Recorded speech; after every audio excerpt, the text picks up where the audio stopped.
Take off the hoodie." Sofia froze. Damien Russo stood in the center of his office, arms, crossed, eyes fixed on her like she was a problem he was still deciding how to solve. "Excuse me," she whispered. "You heard me." His voice didn't rise. It never needed to. "You've been hiding inside those clothes for 9 years. Hiding from everyone who looked at you wrong. Hiding from everything you decided you couldn't survive." He took one step closer. "But the man trying to destroy you right now, he's counting on you to keep hiding." His eyes didn't move from hers. "So I'm asking you to stop. Subscribe now, drop your city in the comments, and don't leave until this story is finished." Sofia Bennett had spent 9 years becoming someone nobody noticed. It wasn't an accident. It wasn't laziness. It was a decision she had made at 18 years old, standing in a hospital break room, listening to two men discuss her like she wasn't 3 feet away from them, like she was furniture, like she was a wall, like she was something that occupied space but didn't deserve to be spoken to directly. Did you see the new girl in accounting? Hard to miss her? That body. Too bad the face doesn't match. Oh, I don't know. Put a bag over it. They laughed. They walked away. They never knew she heard every word. Sofia had gone home that night, stood in front of her bathroom mirror for a long time, and made a quiet, private, devastating decision. If the world was going to look at her body instead of her mind, then she would make her body impossible to see. She bought her first oversized hoodie the next morning, then the second, then the third. Within a month, her entire wardrobe was built around the same principal layers volume fabric that swallowed her shape and gave nothing away. Co-workers assumed she had bad taste. Her mother assumed she was going through a phase. Her college friends assumed she'd given up. None of them understood. This wasn't giving up. This was armor. And for 9 years the armor held. Sofia's official title at Harmon Financial Group was Senior Financial Analyst. In practice, she was the person who found the things nobody else could find. Patterns in numbers that shouldn't exist. Discrepancies buried deep inside transaction chains, spanning years and jurisdictions. Shell companies nested inside shell companies built to confuse, and they confused everyone except Sofia, because Sofia had a memory that worked differently than other people's memories. She didn't just remember numbers, she felt them. A balance sheet was a living thing to her. A set of accounts told a story, and when one line item was wrong, she felt it the way a musician feels a single note played flat in an otherwise perfect chord.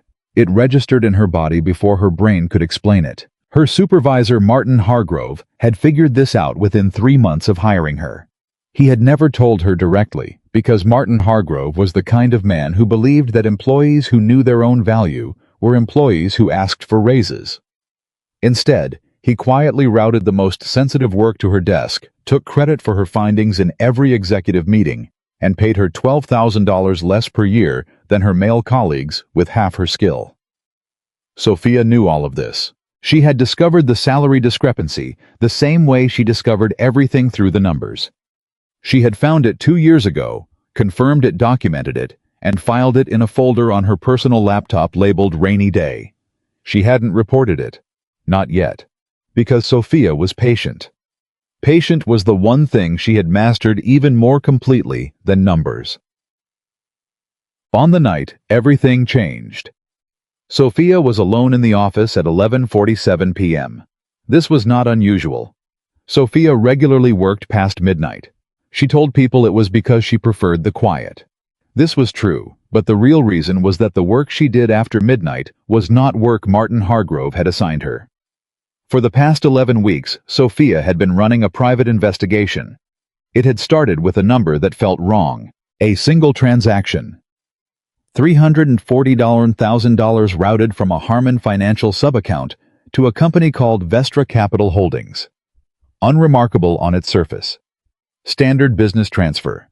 The kind of movement that appeared in corporate accounts hundreds of times a month. Except Vestra Capital Holdings didn't exist in any state registry Sofia could find. It had a registered address in Delaware, which meant almost nothing. Delaware being the preferred home of companies that preferred not to be examined, but no employees, no website, no phone number that connected to an actual human being. Sofia had flagged it internally through proper channels 3 months ago. Martin Hargrove had told her it was a third-party vendor relationship above her clearance level and to drop it. Sofia had dropped it from her official work. She had not dropped it from her mind, because that $340,000 transfer had a sibling, and that sibling had siblings. And when Sofia began tracing the family tree of those transactions, nights and weekends, working from her personal laptop building, the picture piece by piece, with the same quiet patience she applied to everything, what emerged wasn't a vendor relationship, it was a pipeline. 11 months of transfers. 47 separate transactions. A total of $4.2 million moved, carefully calibrated to stay beneath federal reporting thresholds, routed through 7 shell companies before disappearing into accounts that she could trace no further. Until last week, when she found the 8th company. And the 8th company had a name attached to it, buried deep in a 2019 LLC filing, listed as a registered agent, easy to miss if you weren't looking for it. Victor Hale. Sofia had not recognized the name immediately. She'd searched it, cross-referenced it, run it through every public database she had access to, and then she'd understood exactly what she was sitting on. Victor Hale was the Chief Financial Operations Manager for Russo Holdings, the legitimate face of Damien Russo's empire. Damien Russo. Whose name? When Sofia searched it, returned articles that made her sit back from her computer and press both hands flat against her desk to stop them from shaking. Because Damien Russo was not a man you investigated by accident and walked away from clean. She had been staring at the evidence for 6 days, trying to decide what to do with it, when she heard the elevator. At midnight, the elevator didn't move in this building. The cleaning crew came at 9 and left by 10:30. The security guard on the ground floor. Dennis didn't come up to the office floors on his rounds until 1 a.m. Sofia heard the elevator and something in her went very still. She closed the documents on her screen, opened a standard spreadsheet, pushed her hoodie sleeves down, folded her hands in her lap. The elevator doors opened. 4 men walked out. They were not from the building. She could tell that immediately, not from their appearance, but from the way they moved through the space, the way their eyes tracked the room without settling the specific quality of alertness that told her these were men who worked in places where being caught off guard was a mistake you didn't make twice. They spread out without speaking. One toward the emergency stairs, one toward Martin's office, one toward the server room. The 4th walked directly to Sofia's desk and stopped. He was tall, dark hair close cut, a face that had been handsome before something had hardened it into something more complicated, not cruel exactly, but certain. The face of a man who had decided a long time ago who he was and had never revisited the question. He looked at her screen, then at her notes, then at her. "You're working late," he said. "I work late most nights," Sofia said. Her voice came out steady. She was mildly astonished. "Can I help you?" "That depends." He tilted his head slightly. "What are you working on?" "Corporate account reconciliation. End of quarter close. At midnight. Accounting doesn't care what time it is." He almost smiled. It wasn't a warm expression, but it was real. "What's your name?" "Sofia Bennett." She paused. "You're Damien Russo." Something shifted in his expression. "You know who I am." "I know who owns this building," Sofia said carefully. "Harmon Financial manages 3 accounts for Russo Holdings. It's in our client directory." "And that's how you know me." "That's how I know the name," Sofia said. "The rest I've read the news." Damien Russo studied her for a long moment. He had the particular quality of stillness that made Sofia think of predators, not because he seemed violent, but because he seemed completely unbothered by silence. Most people filled silence. He let it sit. "Ms. Bennett," he said finally, "I need to know what you know." "About what?" "About my money." Sofia kept her hands folded in her lap, kept her face neutral, thought about the folder on her personal laptop encrypted behind 2 separate passwords containing 47 transactions and 1 name. "I don't know anything about your money," she said. "I manage third-party client accounts. I don't have visibility into Russo Holdings directly." Damien reached into his jacket and placed a file on her desk. Not a thin file. Not a casual document. A comprehensive dossier. She could tell from the weight of it, from the thickness, from the tabs visible along the edge. "I have an accountant," Damien said. "Had one. For 11 years. He retired 6 months ago. The man who replaced him had full access to our internal financial systems. And over the past year, approximately $4 million has left our organization through channels that should not exist." Sofia looked at the file, did not touch it. "I'm sorry to hear that," she said. "But I'm not sure why you're telling me." "Because," Damien said, "the shell company at the end of the transfer chain was registered out of this firm." Silence. "Harmon Financial," he continued, "has been used as a pass-through, which means either your company is complicit or someone inside your company is running a private operation." Sofia breathed slowly. "And you came here tonight because I wanted to see this building after midnight, to see who was still here." He looked at her directly. "And what they were working on." Sofia met his eyes. "Mr. Russo," she said quietly, "if someone from this firm was involved in moving your money without your knowledge, that would be a very serious crime." "It is." "And if I had information about that hypothetically, what exactly are you suggesting I do with it?" Damien Russo sat down in the chair across from her desk, uninvited, unhurried, like a man who had never needed an invitation in his life. "Tell me everything you know," he said, "and I will make sure you are protected." "Protected," Sofia repeated. "From what?" "From whoever did this," Damien said. "Because right now, Ms. Bennett, the evidence trail I've been following ends at this floor. And the only name my people found connected to the activity on this floor is yours." The word landed like a stone dropped into still water. Sofia felt the ripples move through her entire body. Your name. The evidence trail ends at your name. She understood immediately what he was telling her. He wasn't accusing her, not yet. He was warning her. He was showing her the shape of the trap. She was already standing inside a trap she had walked into without knowing it. Existed a trap someone else had built and placed her inside with careful, deliberate precision. Someone had used her credentials, her access codes, her sign-on, her name. Someone had routed the evidence in a way that would to any outside investigator point directly at Sofia Bennett. Quiet, invisible, overlooked. Sofia Bennett, the woman everyone forgot was in the room. The perfect person to frame. Because nobody looked at her closely enough to question it. Sofia's hands, still folded in her lap, tightened until her knuckles ached. "How long have you known about the discrepancy?" she asked.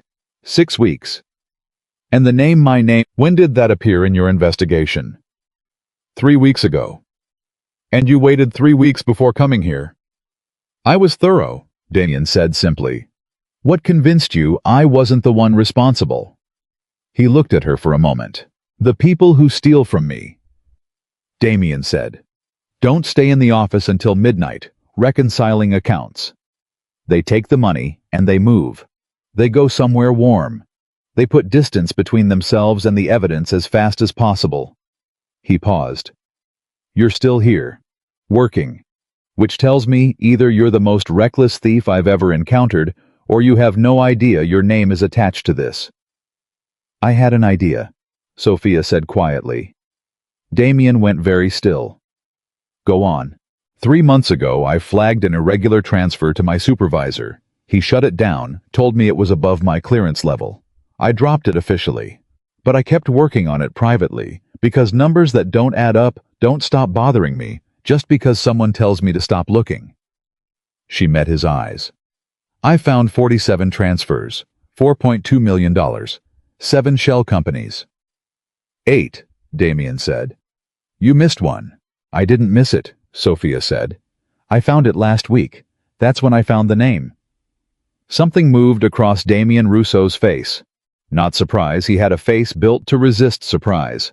But something close to it. A recalibration. "What name?" he said. Sofia looked at him carefully. She was sitting across from a man who by every account she had read was not someone whose trust you gained without earning, and not someone whose trust you wanted to lose. She was sitting inside a decision with no clean exits. Every path forward involved risk. But staying silent was its own risk. A worse one. Because the frame was already built. Her name was already in it. "Victor Hale," she said. Damien didn't move. He sat completely still for what felt like a very long time. Then he said in a voice that had gone very quiet, "Say that name again." "Victor Hale," Sofia repeated. "Registered agent on the 8th Shell Company. Listed in a 2019 LLC filing, small print, easy to miss. But it's there. I have the documentation." Damien's jaw tightened. It was the only outward sign of what that name cost him. "Victor," he said, "has been with my organization for 14 years.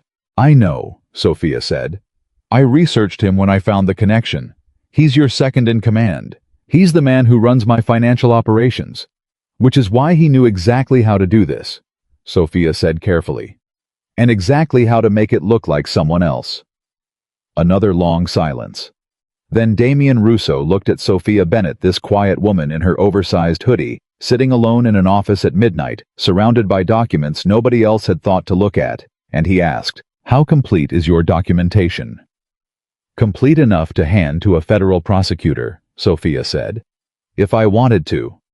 "But you haven't." "No." "Why not?" Sofia was quiet for a moment. "Because," she said finally, "I'm not sure how far this goes. And if I hand documentation to the wrong people, if Victor has connections inside the regulatory system, which given the scope of what he's managed to do seems likely, then the evidence disappears, and I disappear with it." Damien held her gaze. "You're afraid." "I'm realistic," Sofia said. "There's a difference." For the first time all night, something almost like respect appeared in Damien Russo's expression. "Ms. Bennett," he said, "I have a proposal." "I assumed you might." "Work with me. Bring me everything you have. Let me handle Victor." "And what happens to me?" "You are protected. From Victor. From any blowback from this investigation. My word." "Your word," Sofia said. "Yes. And if your word isn't enough for me..."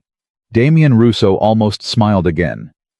"Then consider the alternative," he said. "Victor knows you exist. If he's traced the same evidence trail I have, and he's had the same 3 weeks to do it, then he knows your name is attached to this investigation. He knows you flagged that transfer 3 months ago. He knows you're the one person in this building who was close enough to see what he did." Sofia's stomach dropped. "He's going to move against you," Damien said, not unkindly. "Whether you work with me or not. The only question is whether you face that alone or with resources." She already knew the answer. She had known it the moment the elevator opened, but she made herself take her time, made herself sit with it. Because agreeing to work for Russo was not a small decision, and she refused to make it feel like one. Refused to let fear rush her into something she hadn't thought through, even if the conclusion was already clear. "I have conditions," she said. "Name them." "I work as an independent analyst. I report to you directly. I don't take orders from Victor, obviously, but I also don't take orders from anyone else in your organization. All information I develop stays between us until I authorize its use." "Agreed." "If I find evidence beyond Victor, if this goes deeper than one man, we follow it. All the way. No stopping because it's inconvenient." Damien watched her. "Agreed. And when this is over," Sofia said, "I walk away. Clean. No obligation. No continued involvement. No." She paused, choosing her words. "No entanglement with your organization going forward." Damien was quiet for a moment. "Agreed," he said finally. "With one condition of my own." "What condition?" "You tell me everything you know," he said. "Nothing held back. No insurance files, no leverage. If we're doing this, we do it with complete information." Sofia looked at him. She thought about the folder on her laptop. She thought about the rainy day file on Martin Hargrove's salary manipulation. She thought about 11 weeks of late nights and carefully documented evidence, and the particular terrifying clarity of knowing a truth that nobody else around you knows. She thought about the word Victor Hale had already spent 11 months preparing to point at her. "All right," she said. "But I want to show you something first." She opened her personal laptop, entered the first password, The second opened the folder, turned the screen so Damien could see. His face as he read was controlled, professional. But his eyes moved through the documents with the concentrated attention of a man who was simultaneously reading a financial audit and reassessing the last 14 years of his professional life. When he finished, he sat back. "He built this over 11 months, Damien said. 11 months and 3 weeks, Sofia said. The first transfer was small, test run. When nothing caught it, he scaled up. He had access to everything. He designed the access systems, Sofia said. The safeguards, the reporting structure, he built the cage, so he knew every door." Damien's expression was very still. "This is comprehensive," he said. "I know. You've been sitting on this for 6 days. I've been trying to figure out how to move without getting killed," Sofia said. "Which for the record is not a problem I normally have at work." Damien looked at her. "You should have reported this immediately." "To whom?" Sofia asked. "My supervisor who shuts down questions about irregular transfers. The regulatory bodies that may have their own connections to Victor. The police, who would require me to explain why I've been conducting a private investigation into a mafia organization's finances." She held his gaze steadily. "There was no safe direction," she said. "There was only waiting for the right moment. And this is the right moment. You showing up in my office at midnight is approximately the right moment, yes," Sofia said, "which is either very good luck or very bad luck, and I haven't decided which yet." This time, Damien Russo's almost smile became something real. It didn't soften his face exactly, but it made him look for the first time like a person instead of a force of nature. "Ms. Bennett," he said, standing, "I think you and I are going to work well together." "I think you should know something first," Sofia said. He paused. "I'm not doing this for you," she said. "I'm doing this because someone tried to use my name to cover their crime, and I will not allow that. I will not be someone's fall person, not after everything I've survived to get to this desk." Something crossed Damien Russo's face, something she hadn't expected. Not admiration exactly. More like recognition. Like a man who had spent years in rooms where everyone wanted something from him, and had just met someone who was entirely honest about the fact that they were in this for themselves and found it against all expectation refreshing.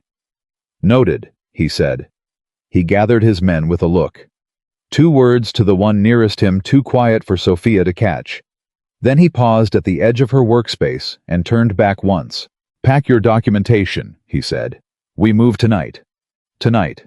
Victor is not a patient man, and if he's been watching this building, which given what I now know about his habits, he likely has been, then the window we have is very small." Sofia looked around her desk. The spreadsheets she'd been using as cover. The physical notes she'd made, the ones she kept in her own handwriting, because encrypted files could be accessed by someone with the right tools. But a spiral notebook in a woman's handwriting looked like nothing. She thought about the 9 years she had spent at this desk. The late nights. The overlooked reports. The salary. Martin Hargrove paid himself with the difference between what she should have earned and what she actually received. She thought about the 2 men in the hospital break room a lifetime ago. Put a bag over it. She opened her desk drawer, pulled out the spiral notebook, put it in her bag, picked up her personal laptop, pushed her chair in, turned off her desk lamp, and walked out of the office where she had spent 9 years making herself invisible into a hallway and an elevator and a car waiting at the curb outside. Not knowing exactly what came next, but knowing with absolute certainty, Victor Hale had tried to make her a ghost, and Sofia Bennett had decided she was done with being invisible. In the car, sitting across from Damien Russo, while Chicago moved past the windows in dark blocks of light and shadow, Sofia kept her hands folded in her lap and her face composed and did not let herself feel anything she couldn't afford to feel. Not the fear, not the anger, not the strange, disorienting sensation of having spent 9 years in hiding and then in the space of 40 minutes being seen so completely by someone she had never met. The evidence trail ends at your name. Victor had been patient. Victor had been methodical. Victor had chosen her specifically, she was certain of it, because she was the ideal frame. Quiet. Overlooked. The kind of woman nobody fought for in a courtroom, because nobody noticed her until she was useful to someone else's narrative. He had looked at her oversized hoodies, and her downcast eyes, and her habit of eating lunch alone at her desk, and he had seen exactly what she had intended everyone to see: a nobody. A woman so thoroughly invisible, she would disappear again before anyone thought to question the story. What Victor hadn't known, what nobody at Harmon Financial had known, what the two men in the hospital break room certainly hadn't known, was what lived underneath the armor. She had built the invisibility as protection. But protection was not the same as weakness. And Sofia Bennett, who had spent 9 years learning to be underestimated, was about to show someone exactly what that underestimation had cost them. She looked out the window. Chicago moved past in its nighttime version, harder, quieter, stripped of the daytime version's noise and performance. Somewhere in this city, Victor Hale was either sleeping or watching. Either way, he thought he had already won. Sofia pressed her encrypted laptop against her side and breathed steadily. He hadn't won anything. He'd just made the mistake of his career. The drive to Damien's estate took 40 minutes. Sofia spent all 40 of them staring out the window, memorizing the route, not because she planned to run, but because she was the kind of person who needed to know where the exits were before she settled into any room. Old habit. Survival habit. The same instinct that had made her document every transfer, every timestamp, every digital footprint.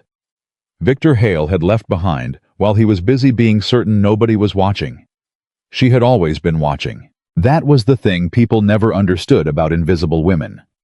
They assumed that because nobody looked at them, they saw nothing.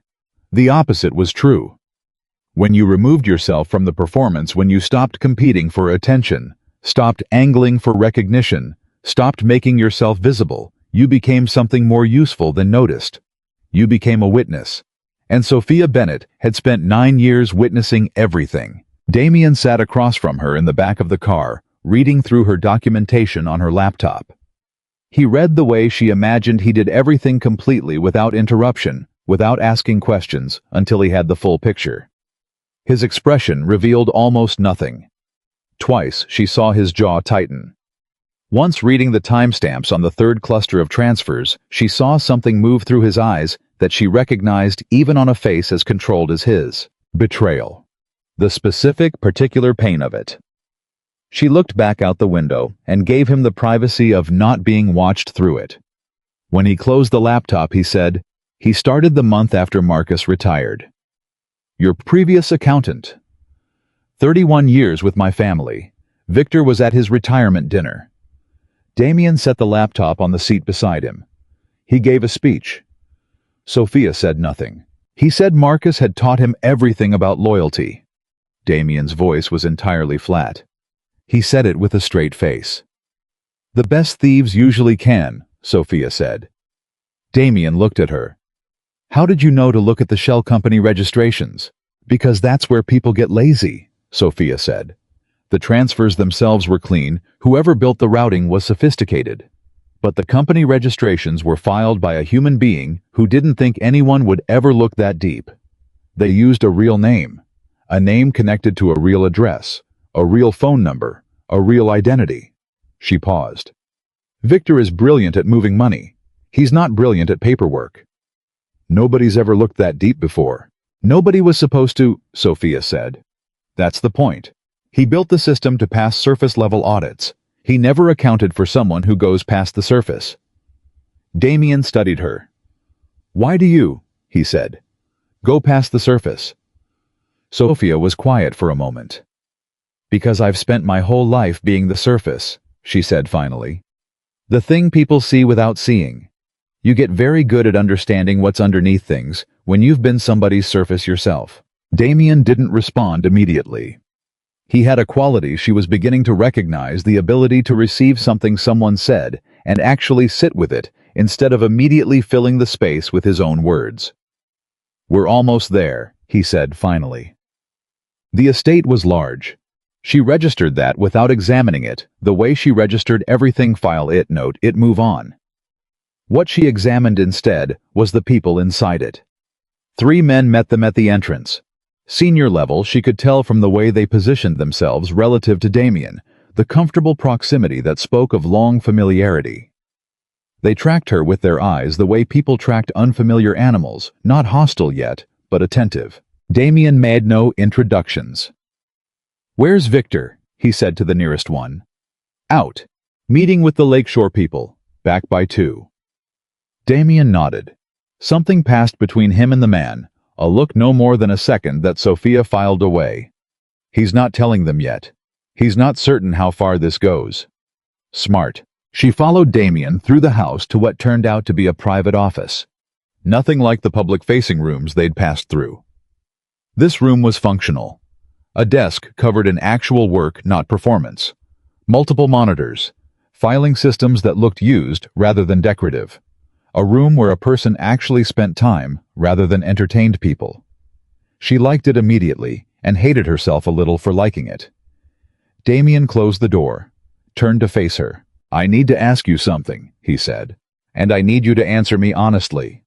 I've been honest with you so far. I know, that's why I'm asking." He sat at the desk, looked at her directly. "Is there anything in what you found that implicates my organization beyond Victor? Any evidence that suggests this was authorized at a higher level, that Victor was acting with knowledge or instruction from anyone above him?" Sofia understood immediately what he was asking.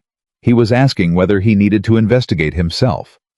Whether someone above Victor in his own structure, whether Damien himself, through intermediaries he didn't know about, appeared in her documentation. She had already checked. "No," she said. "Everything I found points to Victor acting alone. The shell companies route back to accounts connected to him personally. There's no evidence of a second beneficiary. No evidence of instruction from above." She paused. "If someone above him was involved, they covered their tracks in a way that goes far beyond what I can document." "But your instinct." "My instinct," Sofia said carefully, "is that this was Victor's operation. Singular. He's been with your organization long enough to understand every system, every safeguard, every blind spot.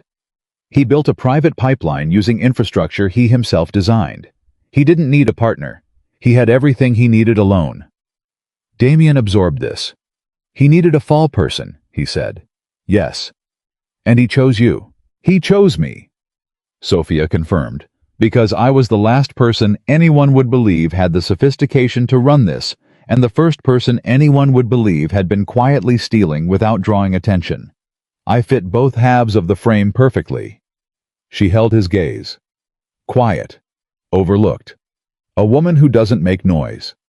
If Victor had pointed at me 6 weeks from now with the evidence already planted, I would have had very few people rushing to defend me. The words were true, and she said them plainly without self-pity, because she had already moved through the feelings about them and come out the other side into something colder and more useful. Damien was quiet for a moment. Then, "He didn't know what you'd found." "He couldn't have known," Sofia said. "I worked from a personal device off the company network during hours when the building was empty. The only way he could know is if he had physical surveillance on the office, which—" She stopped. Damien saw it. "Which you haven't checked," he said. "Which I haven't checked," Sofia confirmed. They looked at each other. "If there's a camera in that office," Sofia said slowly, "then he knows I've been investigating, and he knows I found something. He just doesn't know how much." "How long would it take him to move against you?" Sofia thought about the pattern of Victor's operation, the methodical pace of it, the patience. "Victor doesn't move fast," she said. "He's deliberate. He'd want to be certain before he acted. He'd want to know exactly what I have before he decided how to handle me." She paused. "But if he's been watching that office, then he knows I left tonight with you, and that changes his calculation entirely." Damien was already reaching for his phone. He said 2 words to whoever answered. Then he set it down. "My people are going to sweep your office," he said. "Tonight. If they find something." "Then we know his timeline," Damien said. "And we adjust." Sofia nodded. Her hands were steady. She was very deliberately not thinking about what it meant if Victor already knew what it meant for the 11 weeks she had spent at her desk after midnight visible on a camera. She hadn't thought to look for, watched by a man who had already decided she was a problem. "There's something else you should know," she said. Damien waited. My supervisor, Martin Hargrove, he shut down my initial flag 3 months ago. Told me the transfer was a vendor relationship above my clearance level. She held Damien's gaze. It's possible he's innocent, that Victor fed him a cover story and he believed it. But it's also possible Martin knows more than he's shown. Can you find out? I can look at his communication patterns, his access logs. If Martin had private contact with Victor outside normal business channels, it'll leave traces. She paused. I'll need access to the Harmon Financial server logs, which I don't currently have. What would you need to get them? Administrative credentials, Martin's level or above. She paused. Or someone at Harmon Financial who has access and is willing to help. Do you have someone? Sofia thought about it. She thought about Diane in IT. 53 years old. 21 years at Harmon. The woman who had on 3 separate occasions covered for Sofia, when Martin had tried to document her for minor policy violations. The kind of violations that only got documented when a supervisor wanted paper for a file they were building. Maybe, Sofia said. Someone who doesn't like Martin and doesn't owe Victor anything. But I'd need to approach her carefully. If she's frightened, she'll report the contact. How long do you need? 24 hours, to make contact the right way. Damien nodded. In the meantime, he said, you stay here. Sofia looked at him. Here. Victor knows you left with me tonight. Your apartment isn't safe. Your office isn't safe. Here you're a guest, Sofia said. Or a prisoner. Which would you prefer? I'd prefer to be home. And I'd prefer not to spend tomorrow managing the consequences of your being dead, Damien said. So we'll both compromise. They gave her a room on the 2nd floor. She didn't sleep. She sat at the small desk with her laptop and worked, because working was the thing she did, instead of panicking, and panicking was the thing she absolutely could not afford right now. She went back through the documentation she'd built, all 47 transfers, all 8 companies, every timestamp, every registered agent, every bank routing number, and looked for things she'd missed. She found 2. The first was small. A timing pattern she'd noticed, but not fully analyzed, in which the transfers clustered around specific dates, the 15th and the 30th of each month. Payroll dates. Victor had been moving money on payroll processing days when high-volume transaction activity provided natural cover for additional transfers. Sophisticated. Deliberate. The second thing she found was not small.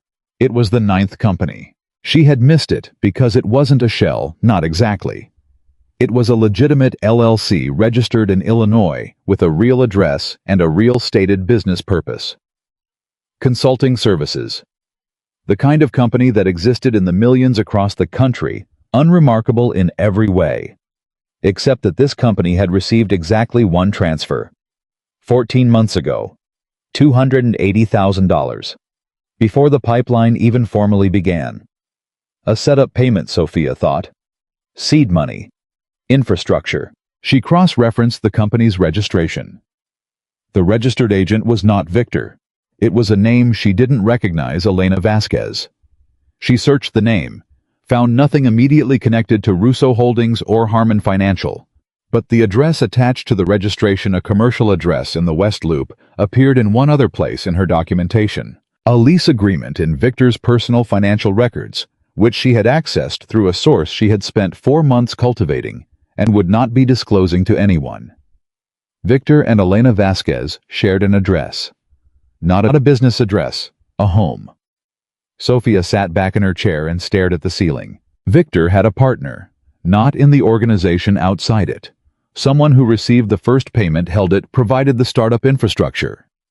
Someone who had been invisible in this investigation, because Sofia had been looking for professional connections, financial relationships, business structures. She hadn't looked for a person. She looked at the time. 3:47 a.m. She looked at the door. She picked up her phone and typed a single message to the number Damien had given her before she'd gone upstairs. I found a 9th company. There's a second person. You need to see this. The reply came in under a minute. Coming up. Damien read the new documentation without speaking. Sofia watched his face. He had the same controlled quality as before, but at 3 a.m. it had a different texture, less performance, more reality. He was still dressed, she noticed. He hadn't been sleeping either. "Elena Vasquez," he said. "You know her." "I know that name." His voice had gone very flat. "Victor mentioned her once about 2 years ago. Said she was a real estate contact. Someone who had helped him find his apartment." Sofia absorbed this. "A cover story," she said, in case anyone ever asked about the connection. "I was building the cover 2 years before the operation started," Damien said. "Which means he's been planning this for at least 2 years, probably longer." Sofia paused. He wasn't opportunistic. He wasn't someone who saw a gap and took advantage. He designed this from the ground up. The access, the routing, the shell companies, the fall person, the partner, all of it was planned. Damien set down the laptop. "Why?" he said, quietly, more to himself than to her. Sofia knew better than to answer that. The why of a betrayal that deep wasn't a financial analysis question. It was a human one, and she didn't know Victor well enough to answer it. But she knew this, whatever his reason, she said, he's been patient enough to spend 2 years building this. He's not going to collapse quietly when it surfaces. He'll fight. "Yes," Damien said, "which means the way we move against him matters. If we give him any warning, any gap in the evidence, any moment where he can see us coming, he'll either run or he'll retaliate." She held Damien's gaze. "My name is still in that evidence trail. If Victor feels cornered, the easiest thing he can do is hand everything to a prosecutor and point at me." Damien looked at her. "Then we don't give him time to feel cornered," he said. "How?" "We let him think he's winning," Damien said, "for a little while longer." Sofia understood. "You want to keep this contained, not confront him directly, not yet." "Victor attends a full operations meeting tomorrow morning," Damien said. "Every department head, every senior manager. He'll be in that room at 9 a.m. performing his usual role. And I need him to stay performing that role until we have everything we need to take him apart completely. Which means you need to be in that room," Sofia said, acting like you don't know. "Yes." She thought about what that required. The particular discipline of sitting across from someone who had stolen $4 million from your organization and looked at them with the same face you'd worn for 14 years of working alongside them. "You can do that?" she asked. Damien looked at her. "I've sat across from men who wanted me dead and shared a meal with them," he said quietly. "I think I can manage a department meeting." "And me?" "You won't be at the meeting." "I know. I mean, what do I do during it?" "You keep working," Damien said. "Find Elena Vasquez. Find the 9th company's paper trail. Find anything Victor might use against you if this goes sideways and find it before he does." Sofia nodded. "One more thing," she said. "Yes, my contact at Harmon Diane in IT. I need to reach her this morning, before the workday starts, before Victor has any reason to reach out to her first." "What do you need from me?" "Nothing," Sofia said. "This one I do alone, the way I do everything." Damien looked at her for a long moment. Something moved across his face, something she couldn't fully read. Not pity, not admiration exactly. Something that lived between those two things and belonged to neither. "All right," he said. He turned to leave. "Damien." He stopped. It was the first time she'd used his name. She noticed it the same moment he did. "Victor chose me," she said, "because he thought I was nobody. Because he looked at me and saw someone so thoroughly invisible that my name on a document meant nothing. Meant the end of an investigation, a closed file, a woman who didn't have anyone willing to fight for her." She held his gaze steadily. "I need you to understand something before tomorrow. Before this goes any further." She paused. "When this is done, when Victor is finished, and my name is clean, I walk away from this with my career intact, my record intact, and my reputation intact. Not because you cleared me, because the evidence cleared me." Her voice was level. "I'm not going to owe you my name. I already own it." Damien Russo stood in the doorway of the room he'd given her in his house in the middle of the night and looked at Sofia Bennett, who had spent 9 years learning to be overlooked and was now making clear in the most direct possible terms exactly who she was. "I heard you," he said. "The first time." He left. Sofia turned back to her laptop. 4:11 a.m. Victor Hale was asleep somewhere in this city, confident in the architecture of a frame he'd spent 2 years building. He had never imagined the woman inside it would know how to take it apart from the inside.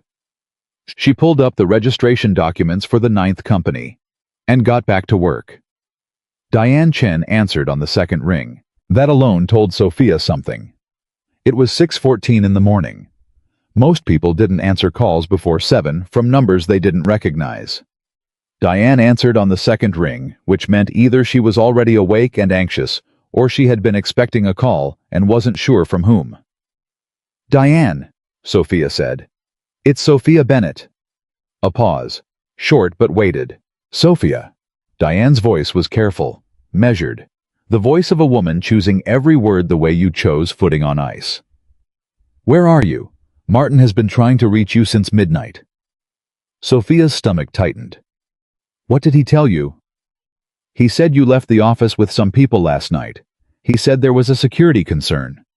Another pause. "Sofia, he didn't sound like himself. He sounded scared."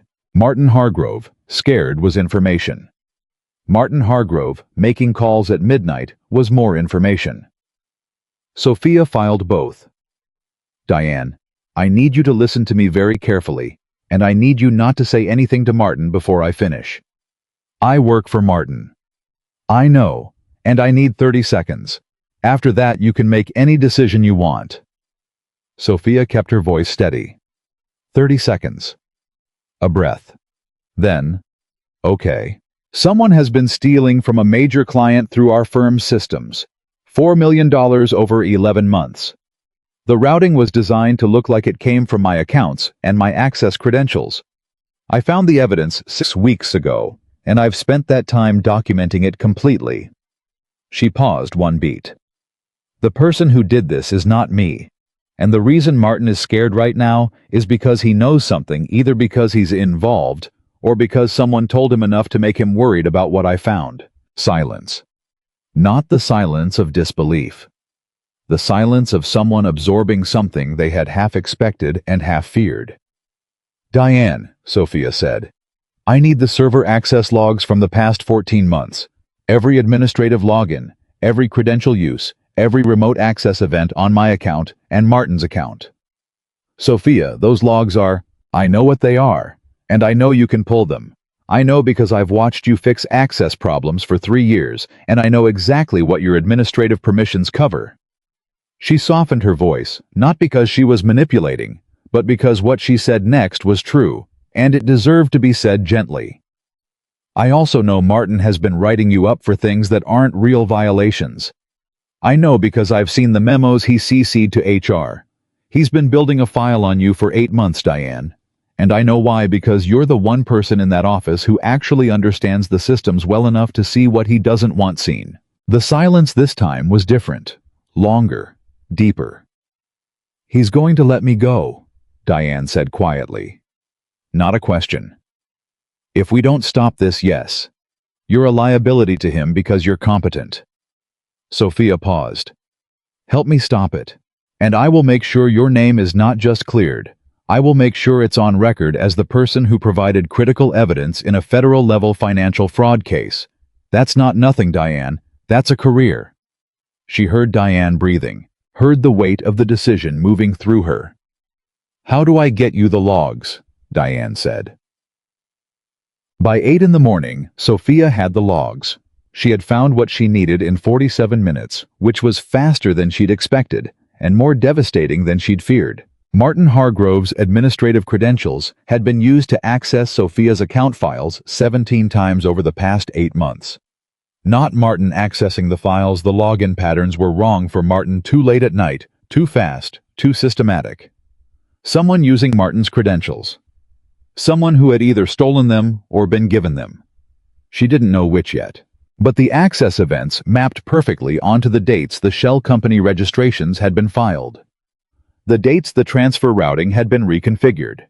The dates the evidence trail had been carefully restructured to point toward Sofia Bennett's name. Victor had been inside her files. He'd used Martin's credentials to do it, which meant either Martin had handed them over willingly or Victor had taken them without Martin knowing. And then she found the email. It wasn't in the server logs. It was in a secondary archive Diane had included almost as an afterthought, a backup of Martin's sent folder from a personal email account he'd apparently used for internal communications he didn't want on the official record. 7 months ago. Martin to an address she didn't recognize immediately. She's getting close. The Bennett woman flagged the Vestra transfer this morning. I shut it down, but she won't let it go. I know her. She's going to keep pulling. How do you want to handle it? Sofia stared at the email for a long time. Martin wasn't a passive bystander who'd been kept in the dark. Martin had known. Martin had been watching her. Martin had been reporting to Victor for at least 7 months, telling him when she got close, when she flagged things, when she needed to be managed. Martin was the reason the frame had her name on it so perfectly. Because Martin had been the one feeding Victor the information to build it. She picked up her phone. Damien answered before the first ring finished. He has a partner inside the firm, Sofia said. Martin Hargrove, my supervisor. He's been reporting to Victor for at least 7 months. I have emails. He flagged my initial transfer report directly to Victor the same morning I submitted it internally. He's been monitoring my activity and reporting everything. She heard the quality of Damien's silence change. Where are you? He said. Still here, your second floor. Stay there. Don't send anything to anyone until I come up. The meeting starts in 40 minutes. I know. A pause. Sofia. Yes. This changes the picture. I know. Victor didn't just have internal access. He had eyes inside the firm feeding him real-time intelligence. Damien's voice was very controlled, which means he knew about your investigation much earlier than we thought. Yes. How early? The email was 7 months ago, Sofia said. But Martin was watching me before that. He could have been reporting since my first flag 3 months ago. Or earlier if Victor asked him to watch the accounts in general. If Victor has known about you for 3 months, then the frame isn't just built, Sofia said. It's ready to deploy. He's been waiting to pull the trigger. The only question is, what's been holding him back? What do you think? Sofia had been thinking about exactly this since the moment she'd read the email. He needed the money fully out of reach first, she said. The transfers weren't complete. There were 3 more I identified in the pipeline scheduled for the next 2 pay cycles. He needed those to clear before he moved against me, because once attention falls on the accounts, the transfers stop and the money gets frozen. She paused. The next transfer is scheduled for the 30th. That's 8 days from now. He's waiting 8 days. How was, before last night? Sofia kept her voice even. Now he knows I left the office with you. That changes his calculation. He may move sooner. A beat. How much sooner? If I were him, Sofia said, I'd move today. Damien came upstairs 6 minutes later. He had the particular quality of someone who had made a decision. In an elevator arrived at a destination, not just physically, but mentally. Something resolved and settled behind his eyes that hadn't been there before. The meeting is still happening, he said. Victor will be in that room in 32 minutes, and I need him in that room. Why? Because I need to see his face, Damien said simply. I need to watch him perform normalcy one more time. Because after today, I need to know what that performance looked like. I need to have seen it, so I understand exactly how long he's been doing it. Sofia looked at him. She understood. This wasn't strategy. This was something more human than strategy. The need to look someone in the eye while knowing what you know and understand the full scope of what they've taken from you. While you're in the meeting, she said. I need access to Victor's internal communications, his official account. Damien didn't hesitate. Done. And Martin's, both official and whatever back-channel accounts your IT people can surface. Done. And I need someone watching Elena Vasquez, Sofia said. The 9th company. If Victor feels pressured today, she's the one he'll contact first. She's holding infrastructure, possibly documents, possibly physical assets that he'll want to move. I'll put people on her address. Carefully, Sofia said. If she sees surveillance, she runs. And if she runs, we lose the thread. Damien nodded. One more thing, Sofia said. Yes. When you're in that meeting, when you're sitting across from Victor, don't give him anything. Not a flicker, not a hesitation, not a single moment where something in your face is different than it was last week. She held his gaze. He's been watching you for 14 years. He knows your tells. Damien looked at her.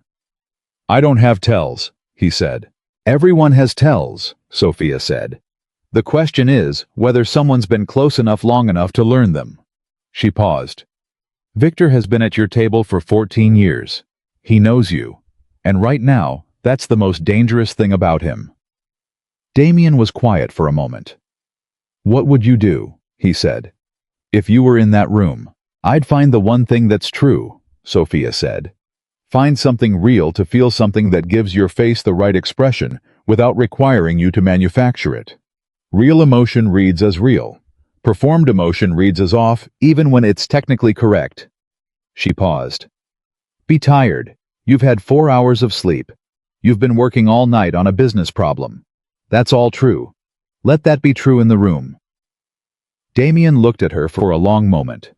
You're good at this, he said. I've spent 9 years performing invisible, Sofia said. I know how performance works. He left for the meeting.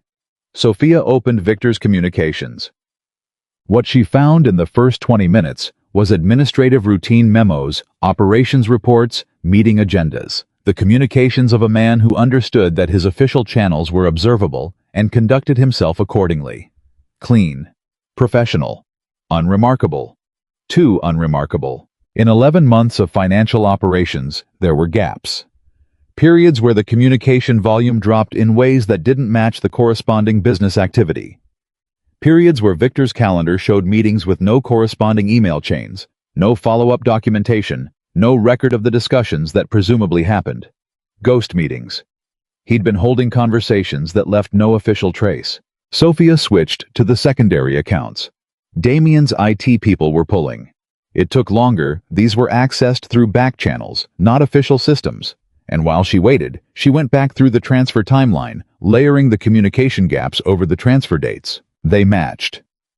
Not perfectly. Victor was too careful for perfect correspondence, but close enough to see the shape of it. The ghost meetings clustered around transfer dates. The gap periods were the periods of highest financial activity. He'd been doing it in the spaces, in the silence, in the room between the things that were documented and the things that never would be. She thought suddenly about her own life, the spaces she had built for herself, the silence of oversized hoodies and lunch at her desk, and 11 weeks of private documentation that never touched the official record. She had been doing the same thing, she realized, living her real life in the gaps, in the spaces where nobody looked. She and Victor had built their most important work the same way. The difference was what they'd built. Her phone buzzed. A message from a number she didn't know. No name. 7 words. We need to talk. Alone. About Damien. Sofia stared at it. She did not respond immediately. She took 30 seconds, long, careful seconds, to think about the shape of this contact. Who had the number Damien had given her? Who knew she was here? Who would have motivation to reach out to her directly away from Damien in the middle of a morning when Victor was sitting in a meeting performing normalcy? She typed back, "Who is this?" The response came in under 10 seconds. Elena Vasquez. The name hit like cold water. Sofia put the phone face down on the desk and breathed. Elena Vasquez. The 9th company. Victor's partner. The woman who had received the seed money 14 months ago and held the infrastructure that made the entire operation possible. Elena Vasquez was contacting Sofia directly, which meant Elena knew who Sofia was, which meant Victor had told her, which meant whatever loyalty structure existed between Victor and Elena was either fracturing or being deliberately used as a weapon, and Sofia couldn't tell which without more information. She picked up the phone. "How did you get this number? Victor has eyes in that house. He's had them for 2 years. You are not as safe as you think you are. Sofia stood up. She crossed to the door, opened it. The hallway was empty. She looked both directions, examining every detail, every fixture, every surface, with the specific attention of someone who now had reason to look for things she hadn't been looking for. She went back inside, closed the door, typed, "What do you want? I want out. Victor doesn't know I'm contacting you. He thinks I'm loyal. I have been loyal for 2 years. But what he's planning to do this week is something I didn't agree to." What is he planning? A longer pause this time. 20 seconds. 30. Then, he's not going to wait 8 days. He's moving tonight. He has a contact at the FBI field office, someone who owes him. He's going to have that contact file an emergency financial fraud report this afternoon, naming you as the primary suspect. By tonight there will be a federal hold on your accounts and a warrant for your arrest. Sofia's hands went very still. "And Damien," she typed. "Damien is the secondary target. If you're arrested, the evidence trail points at his organization as the source of the fraud. Victor's plan has always been to use you to take down Damien, not just steal the money. The money was funding. The goal was always Damien's organization." The room felt different suddenly, smaller, the ceiling closer. This wasn't a theft, it was a demolition. Victor hadn't been stealing from Damien. He'd been building a bomb inside Damien's house brick by patient brick for 2 years. Planting the evidence, cultivating the frame, positioning every piece so that when it detonated, it would destroy Damien's organization at its foundation and bury Sofia Bennett in the wreckage as proof. $4 million was not the point. The $4 million was the mechanism. Sofia typed, "Why are you telling me this?" "Because I was told this was about money," Elena wrote. "I helped him build the companies. I held the accounts. I thought we were building something for ourselves, a way out, a future." A pause. "Then I didn't know he was going to destroy people's lives. I didn't know he was going to put a woman in federal prison for something she didn't do. That's not the message." Cut off. Then resumed. "I have a daughter. She's 7. I can't look at her and be the person who did that." Sofia read it twice. She didn't know if it was true. She didn't know if Elena Vasquez was genuine, or if this was Victor himself testing her, trying to understand what she knew and how fast she'd move.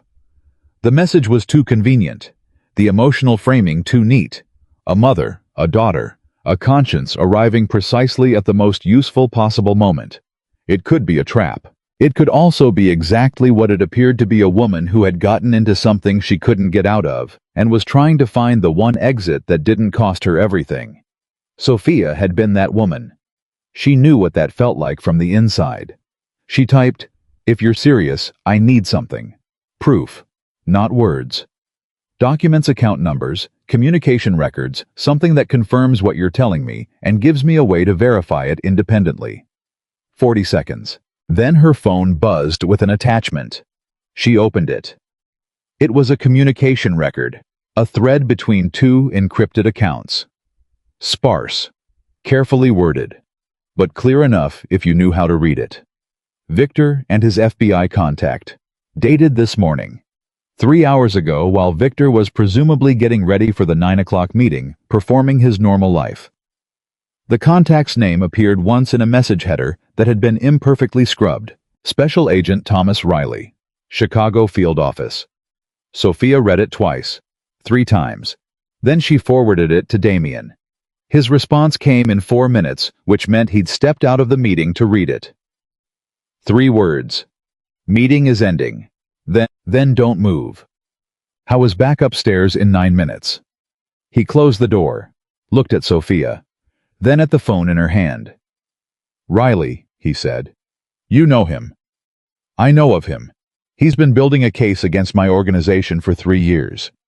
We've been careful. There's nothing solid, nothing prosecutable." He paused. "If Victor hands him a complete financial fraud case with my organization at the center and a named suspect who can be arrested today, it collapses your legal position," Sofia said. "Even if the case against me eventually falls apart, the investigation. It gives Riley access to everything. Your accounts, your communications, your structure." 3 years of careful operation undone by 6 weeks of access. Victor doesn't want my money, Damien said. He never did. He wants your organization dismantled. The money was infrastructure. Sofia held his gaze. Someone is paying Victor. The $4 million wasn't his goal. It was his operating budget. Someone hired him to do this. The silence in the room was absolute. Damien Russo stood very still, and Sofia watched him understand in real time what that meant. That the betrayal was not the thing he'd thought it was not a trusted man's greed, was not 14 years of loyalty rotting from the inside. It was something colder and more deliberate, a contract and operation, a professional dismantling that had been running in his own house for 2 years. Who? He said. I don't know yet, Sofia said, but I know how to find out. She paused. The FBI contact is the thread. Riley doesn't owe Victor anything personally, which means there's a payment structure, a leverage arrangement, something that explains why a federal agent is about to file a fraudulent emergency report on behalf of a criminal. Find the connection between Riley and Victor's employer, and you find who's behind this. Damien looked at her. How long do you need? To find the financial connection, Sofia calculated. If the payment to Riley runs through the same shell infrastructure hours, if it's been cleaned through a different system, it could take longer. We don't have hours, Damien said. If Victor contacts Riley this afternoon. I know. Sofia was already opening her laptop. Then stop talking and let me work. He didn't leave. He sat across from her, and she was aware of him, the way she was always aware of everything in a room, as data, as presence, as a thing that occupied space and changed the character of it. But his stillness was useful. It didn't distract her the way most presences did. She worked. She pulled the transfer records for the 9th company. Traced Elena's account activity backward, not forward, through the shell structure she already knew, but backward toward the source. The seed payment. The $280,000 that had arrived 14 months ago and started everything. It had come from an account in Luxembourg. The Luxembourg account was connected to a holding company registered in the Cayman Islands. The Cayman Company had 3 listed directors, all nominees' names that appeared on dozens of other shell registrations, legal fictions used to obscure actual ownership. But one of the directors appeared in only 2 registrations. This Cayman Company and one other. She pulled the second registration. A Chicago-based investment firm, established 12 years ago. Legitimate business, publicly registered, observable paper trail. The kind of company that was real enough to provide cover and connected enough to move significant money without triggering scrutiny. Sofia looked at the firm's listed principals. One name appeared twice in her documentation. Once in the investment firm registration, and once somewhere else. Somewhere earlier in her research, a name she'd seen in passing and not focused on because it hadn't seemed relevant at the time. She went back through her files. Found it. The name appeared in a 2018 corporate filing for Russo Holdings. Not an employee. Not a contractor. An investor.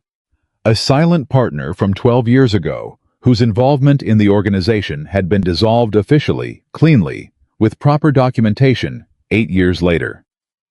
A man who had once had access to the inside of Damien's organization and had been removed from it. A man who apparently had never stopped wanting back in. Sofia turned her laptop to face Damien. Do you know this name? She said. He looked at the screen, and something happened to his face that she had not seen before. Something that moved through him and didn't resolve cleanly. Didn't get managed back into control as quickly as everything else had been managed. Raymond Carr, he said. You know him. He was my father's business partner, Damien said. Before I took over the organization. I bought him out 8 years ago. We didn't, the separation wasn't clean. He stopped. He felt he was owed more than he was paid. He's been waiting 8 years, Sofia said quietly. Damien was still. He hired Victor, Sofia said. Funded the whole operation. Victor wasn't acting on personal greed, he was working a contract. Raymond Carr has been inside your organization for 8 years, through Victor running a 2-year demolition operation, and the FBI contact is the last piece. The detonator. She held his gaze. This goes off today, unless we move first. The room felt like the moment before a storm breaks that particular charged stillness, when the pressure has built as high as it can go, and the only remaining question is which direction the break comes from. Damien stood. His voice, when he spoke, was the quietest she'd heard it. "What do you need," he said, "to make sure that report never gets filed?" Sofia thought about it. Not long. The answer was already there, had been building for the past hour, assembling itself from the pieces she'd gathered. She knew what was needed. She knew the sequence. She knew exactly how to use the evidence she had and what it would take to stop a federal filing before it happened, and keep Raymond Carr's name in the documentation permanently and irrevocably. "I need two things," she said. "Elena Vasquez in person in the next 2 hours. And I need your legal team standing by to file a counterclaim the moment I give you the word." Damien nodded once. "And Victor," she said. "He's going to know something went wrong when the report doesn't get filed." "Let me handle Victor," Damien said. His voice had a quality to it that made Sofia, who was not easily unsettled by anything, decide not to ask for details. "Okay," she said. She turned back to her laptop. The clock on her screen read 10:43 a.m. Victor thought he had until this afternoon to detonate everything he'd built. He didn't know that the woman he'd spent 2 years making invisible had spent those same 2 years learning to see in the dark. And she could see everything now. Elena Vasquez arrived at 11:43. She was younger than Sofia had expected, early 30s, dark-eyed with the particular exhaustion of someone who hadn't slept properly in weeks.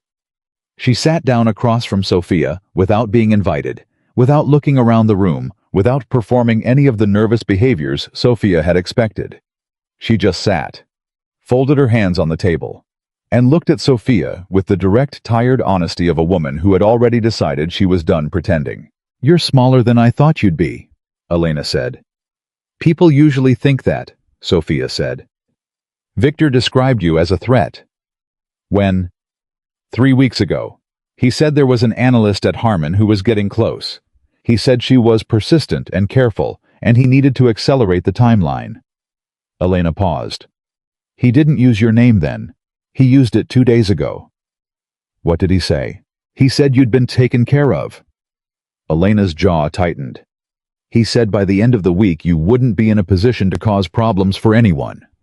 The words landed without drama.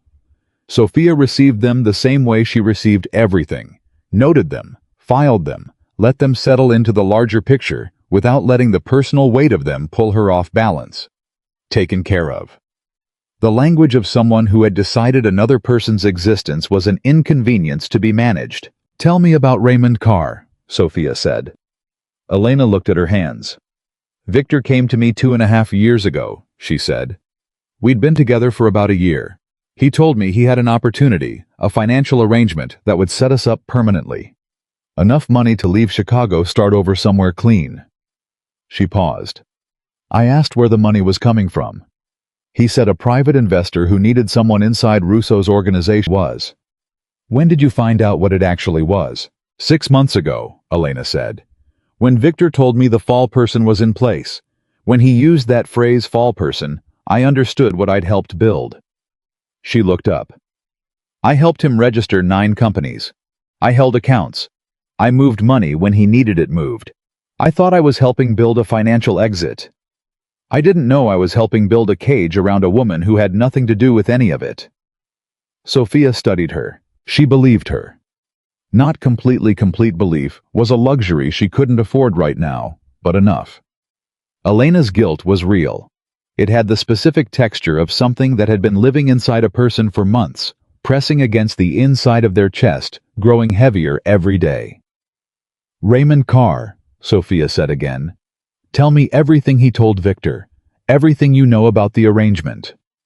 Elena told her. It took 22 minutes. When she finished, Sofia had 4 pages of handwritten notes and a much clearer picture of the 8 years Raymond Carr had spent building toward this moment. The methodical patience of a man who had lost something and decided quietly and with total commitment to get it back. Not the money. Not the business share he'd been bought out of. The organization itself. Raymond Carr had been Damien's father's partner for 11 years. He had helped build Rousseau Holdings from the ground up, or so he believed. When Damien's father died and Damien took over, one of Damien's first moves had been to audit the partnership. What he'd found was that Carr had been skimming, not dramatically, not catastrophically, but consistently for years. The buyout price Damien had paid reflected that. It was fair based on actual contribution, not on Carr's inflated self-assessment of his own importance. Carr had never forgiven it. 8 years of building. 8 years of waiting. 8 years of cultivating Victor, who had his own grievances, his own sense of being undervalued, his own quiet resentments that Carr had located and fed with the precision of a man who understood how ambition curdled into treachery when it went unrecognized long enough. Victor believed in the mission, Elena said quietly. That's what was frightening about him. He wasn't just doing it for money. He genuinely believed Damien had built something that should belong to different people. People like Carr. People like himself, Elena said. Carr promised Victor a position, a real one, not second in command, the top. Victor was going to run the organization after Damien's legal situation made it impossible for him to continue. Sofia wrote it down. The full shape of it was almost elegant in the way that only truly patient malice could be elegant. Every piece fitted together, every contingency covered, every exit blocked, except the ones Victor controlled. A demolition architecture that had taken 8 years of relationship building and 2 years of active construction to complete. And it had almost worked. I need you to give a formal statement, Sofia said. Everything you told me, on record. Elena closed her eyes briefly. If I do that, she said, Victor will know it was me. Yes. He won't be in a position to do anything, Sofia said. Not after today, but I need your statement to make sure of that. She held Elena's gaze. You said you have a daughter. Yes. Then you understand that what we do in the next 3 hours determines what kind of world she grows up in. The kind where women get framed for crimes they didn't commit, and the men responsible walk away clean, or a different kind. So Sofia's voice was level.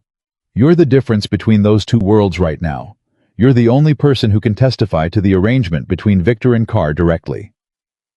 Elena was quiet for a long moment. Outside, somewhere in the house. Sofia could hear the movement of Damien's people, quiet, purposeful, the specific hum of an organization that had been put on a particular kind of alert. Okay, Elena said. Okay. I'll give the statement. She straightened. What do you need me to do? Sofia worked for the next 90 minutes without stopping.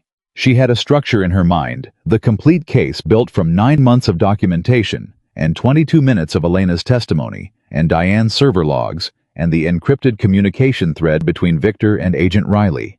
And she was assembling it the way she assembled everything, with the specific methodical precision of someone who understood that the difference between evidence and proof was organization. She built 3 documents.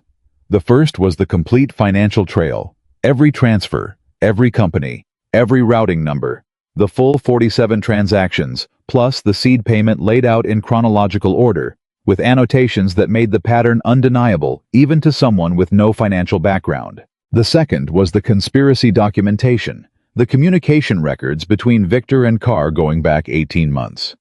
The payment structure that Carr had used to fund the operation, the LLC connected to Carr's investment firm, and Elena's witness statement typed and formatted for legal submission. The third was the FBI contact documentation. The exchange between Victor and Agent Riley, time-stamped this morning, evidence of a federal agent agreeing to file a fraudulent emergency report in exchange for consideration that Sofia had traced to a shell account ultimately connected to Carr's Cayman company. 3 documents. Clean, complete, cross-referenced. The kind of package that, handed to the right person, made prosecution not just possible, but inevitable. She sent all 3 to Damien. Then she sat back and waited, which was the hardest part. Always in everything. The waiting was the hardest part. Her phone buzzed. Not Damien. A number she didn't recognize. She answered. Ms. Bennett. A man's voice. Older. The kind of voice that had spent decades being listened to and wore the ease of that habit like a second skin. My name is Raymond Carr. Sophia's hand tightened on the phone. She said nothing. I understand you've been busy this morning, Carr continued. I want to offer you an opportunity to stop being busy and go home and forget the last 48 hours entirely. That's an interesting offer, Sophia said. Her voice came out steady. She was slightly amazed by herself. It's a practical one. You're a smart woman. I've been told that repeatedly. Smart women understand the shape of situations. Right now, the shape of your situation is this. You have documentation that makes Victor look bad and implicates me in something that would be at best embarrassing. But documentation requires a venue. A prosecution requires a prosecutor. And prosecutors in this city have relationships with judges, with regulatory bodies, with the kinds of people who determine what happens to a woman's career after she's been connected, however briefly, to a federal financial fraud investigation. You're going to threaten my career, Sophia said. I'm going to describe reality, Carr said pleasantly.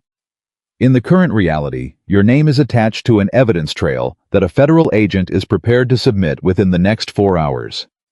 Yes, you have counter-documentation. Yes, with the right legal support, you'd likely prevail eventually. But eventually is a long time, Ms. Bennett. Eventually, in federal legal terms, is 2 to 4 years. 2 to 4 years of frozen accounts, restricted travel, professional suspension, and public association with a criminal investigation. Sophia listened.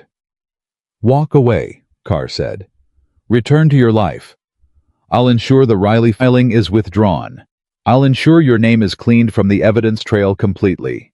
You go back to being exactly what you've been, a talented analyst, unremarkable, invisible, unbothered. He paused.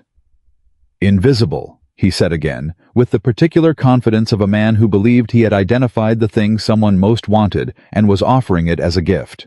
Sophia thought about 9 years of oversized hoodies, 9 years of lunch at her desk, 9 years of making herself small enough to fit inside a space nobody contested. She thought about the word invisible in this man's mouth, used as a lure, as an enticement, as if the thing she'd spent 9 years escaping was something she would run back to when frightened enough. Mr. Carr, she said. Yes. You've spent 8 years building something, she said. 2 years running an active operation. You hired a person, cultivated him for years before that, paid for 9 shell companies, bribed a federal agent, and spent what I estimate is somewhere between $6 and $8 million in total operational cost. She paused. And your offer to the one person who can dismantle all of it is invisibility. A beat. You think that's what I want, Sophia said. You looked at everything you know about me, and you decided the thing I want most is to go back to being nobody. Carr's voice was very slightly less pleasant when he spoke again. What do you want, Ms. Bennett? I want what I've always wanted, Sophia said. My name clean, my work recognized, and the people who tried to use me as a fall for a crime they committed held responsible for exactly what they did. She kept her voice even. I don't want invisible, Mr. Carr. I'm done with invisible. I've been done with it since the night your man's evidence trail showed up under my name. Silence. You're making a mistake, Carr said. The pleasantness was gone.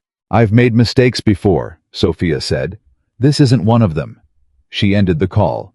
Her hands were shaking. Not from fear, from adrenaline, from the particular physical response of having said something true and difficult and irreversible out loud for the first time. She pressed them flat against the desk and breathed until they steadied. Then she picked up her phone and called Damien. Carr just called me directly, she said. A pause. Then, in a voice that had gone very quiet, he called you. He offered to withdraw the Riley filing if I walk away. If I go back to my life and forget the last 48 hours. What did you say? I said no. Another pause. Longer. Sophia. I know. He'll move faster now. He knows I'm not going to fold, and he knows we're building something he needs to stop. She was already back at her laptop. Which means we have less time than I thought. Where are we on the legal team? Standing by, ready to file the moment you confirm. I'm confirming now, Sophia said. File everything, all 3 documents. I want it in the hands of the U.S. Attorney's Office, the FBI's Internal Affairs Division for the Riley component, and the Illinois State Financial Crimes Unit simultaneously. Don't give any single office the opportunity to bury its file everywhere at once. Done. She could hear Damien moving, speaking to someone near him. Then back to her. Victor just left the building. Where is he going? We don't know yet. He's running, Sofia said. Or he's going to car. Either way, you need people on him now. She paused. And Damien, don't let your people do anything that creates a separate legal problem. I've just spent the night building an airtight case. I don't need it complicated by... I understand what I can and cannot do, Damien said. I know you do. I'm saying it anyway. A beat. Then surprisingly, fair. Martin Hargrove, Sofia said. He's the last loose piece. He's been feeding Victor information from inside Harmon. He'll know something went wrong the moment Victor disappears, and he'll start destroying evidence. Your IT contact. Diane already pulled everything worth keeping. The server logs are in the third document. Sofia paused. But Martin doesn't know that. And if he thinks he can still manage this situation by cleaning up his own communications... He'll try, Damien said. He'll try, Sofia confirmed. And when he does, we'll have him on evidence tampering on top of conspiracy. She paused. Sometimes the best evidence is watching someone try to hide the evidence. Martin Hargrove began deleting files at 1:17 p.m. Sofia knew this because Diane had set up a shadow logging protocol. Before handing over the credentials, every deletion in Martin's account triggered a simultaneous archive copy. Every message he destroyed was preserved. Every attempt to clean his record created a new record of the cleaning. She watched the deletion log in real time. Martin was thorough, she would give him that. He went through his communications systematically, the way a person behaves when they've planned for this contingency in advance. He wasn't panicking. I was executing a protocol, which meant he'd known this day might come. He'd just believed Victor's assurance that it wouldn't. At 1:34 p.m. Martin's access credentials were used to attempt a remote connection to the Harmon Financial server, not from his office terminal, not from any device registered to him, but from an IP address in the Gold Coast. Victor. Using Martin's credentials from somewhere else in the city, trying to access the same evidence Sofia had already extracted. She forwarded the access attempt log to Damien's legal team and to the Illinois State Financial Crimes Unit directly. At 1:41 p.m. her phone rang. Unknown number again. This time it wasn't Carr's elegant voice. It was Victor. You think you're clever, he said. Sofia leaned back. I think I'm thorough, she said. There's a difference. Everything you've built is circumstantial. His voice was controlled, barely but controlled. The voice of a man who was frightened and refusing to let it show. A chain of shell companies, and a testimony from a woman who participated in every step of the operation. Elena is not a credible witness, she's an accomplice. She is, Sofia agreed. Which is why her testimony is corroborated by financial documentation server logs. Communication records. A Cayman company registration traced directly to Raymond Carr's Chicago investment firm, and an encrypted communication between you and a federal agent dated this morning. She paused. Elena's testimony is the last piece, the one that explains the motive. The rest of it stands completely independently. Silence. You had 47 transactions to work with, Victor said. I built that trail over 11 months. I know, it was good work. She meant it. The routing structure was sophisticated. The transfer timing was smart, payroll processing days natural cover. The shell architecture would have passed any standard audit. She paused. You just didn't account for someone who doesn't do standard audits. I accounted for you, Victor said, and there was something in his voice, not anger, something more complicated, almost like grievance. I built the frame specifically. I chose you specifically. I know. You were supposed to be invisible. I know that too, Sofia said. That was your mistake, Victor, not a technical one, a human one. She kept her voice even. You looked at me and you saw the costume. You saw the hoodies and the quiet lunches and the woman who never complained, and you decided you knew everything about her. She paused. You never looked underneath. A long silence. It won't hold, he said. but the certainty was gone from his voice. "It'll hold," Sofia said. "I built it to hold. Unlike your frame, which I built around the person who constructed it, not the one you intended to put inside it." She paused. "Turn yourself in, Victor. To someone other than Riley. The documentation that went to the U.S. Attorney's Office 20 minutes ago includes enough to make your situation significantly worse if you try to run." He hung up. At 2:09 p.m. Victor Hale was detained by 2 investigators from the Illinois State Financial Crimes Unit at a parking garage in the West Loop, 3 blocks from Elena Vasquez's registered address. Sofia heard about it from Damien, who told her in 3 sentences. She put her phone down, sat with it for a moment. Not triumph, that wasn't what it felt like. It felt like the specific releasing sensation of something that had been held tight for a very long time, finally being allowed to settle. Like setting down weight she'd carried so long, she'd stopped noticing how heavy it was. Victor was contained. The filing with Agent Riley was intercepted by the FBI's Internal Affairs Division, who had opened their own investigation within an hour of receiving Sofia's documentation. Raymond Carr, whose name now appeared in a federal financial crimes filing, had gone unreachable. His phone off his office locked his attorney making calls to every connection he had. Martin Hargrove had been escorted from Harmon Financial's offices at 1:55 p.m. by state investigators. He had, according to Diane, who had sent Sofia a 1-line text that read simply. He walked out very quietly, not said a word. Sofia closed her laptop for the first time in 14 hours. She became aware suddenly of how tired she was. Not the surface tiredness of a bad night, something deeper. The particular exhaustion of sustained high alert, the kind that didn't fully register until the emergency was over and the body finally remembered it was allowed to be tired. She heard the door. Damien came in and sat down across from her, not at the desk this time, but in the chair near the window, the one that caught the afternoon light. He sat in it like a man who had earned the right to sit down. They were quiet for a moment. "Carr will fight it," Damien said. "Of course he will. He has money and lawyers and 8 years of practice at this." Sofia looked at him. "But the documentation is complete. The paper trail goes from the Cayman Company to the Luxembourg account, to Elena's LLC, to Victor's transfers to the Harmon systems. Every link is documented. Every link has corroboration." She paused. "He can fight it. He won't win it." Damien nodded slowly. "You built that in 2 days," he said. "I built it in 11 weeks, Sofia corrected. "The last 2 days were assembly." A small silence. "My name," Sofia said. "The evidence trail, I need it formally corrected, on the record. Every document that carries my credentials as the apparent source of the fraud needs to be restated with the accurate attribution." "My legal team is already preparing the correction filing," Damien said. "Your name will be formally cleared through the same channels where it was implicated, by end of business tomorrow." "And Harmon Financial?"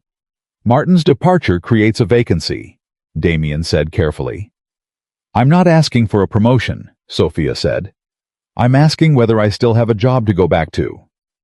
"Do you want to go back?" She thought about it honestly. The desk where she'd worked for 9 years. The salary that was $12,000 less than it should have been. The late nights and the overlooked reports, and the career Martin Hargrove had managed with the specific skill of someone keeping a resource useful without letting it become powerful. "I want the option," she said. "I want to walk back in through that door, because I choose to not, because I was forced out of every other exit." Damien looked at her. "Then you'll have the option," he said. Another silence, different from the earlier silences, less charged, more settled. The quiet of 2 people who have been through something together and are sitting in the aftermath of it. "I owe you an acknowledgement," Damien said. Sofia looked at him. "You told me from the beginning what you were doing this for," he said. "Your name, your record. Not for me, not for my organization, for yourself." He paused. "I assumed at some point that would change, that the scale of what we were dealing with would make it about something larger." "It was always about something larger," Sofia said. "My name is attached to 9 years of work that nobody gave me full credit for. It's attached to a career I built by being better than everyone around me, while being paid less than most of them. It's attached to a woman who spent a very long time making herself small so other people would feel comfortable. She held his gaze. Clearing my name isn't a small thing. It's everything. Damien was quiet. I know, he said. And the way he said it without the particular weight of someone trying to seem understanding, just plainly like a fact he'd arrived at and was stating made her believe him. There's something else, Sofia said. There usually is. Victor said he chose me specifically, that he built the frame around me on purpose. She paused. He knew before I flagged that first transfer that he wanted me as the fall person, which means Martin had been feeding him information about me even before I started investigating. She looked at Damien. Martin identified me to Victor as the person most likely to notice something wrong, and Victor's response was to build the frame before I could build the case. Damien waited.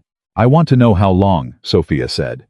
I want to know when Martin first told Victor about me, because if it was before the operation even started, if I was part of the plan from the beginning, then the 9 years I spent making myself invisible didn't protect me at all.